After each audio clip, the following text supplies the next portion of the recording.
तुम कहते हो तुम अपने बच्चों से प्रेम करते हो, मैं कहता हूं तुम उनसे घृणा करते हो, क्योंकि तुम उन्हें वैसा नहीं बनने देते जैसे वे हैं। तुम उन्हें वैसा बनाना चाहते हो जैसा तुम कभी नहीं बन पाए।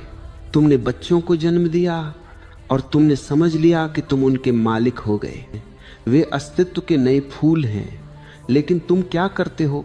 तुम उन पर अपने सड़े गले विचार, अपनी अधूरी इच्छाएं और अपनी पुरानी महत्वाकांक्षाएं थोपने लगते हो।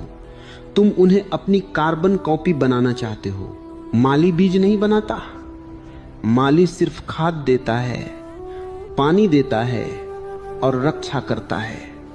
फूल तो बीज के भीतर से ही आएगा।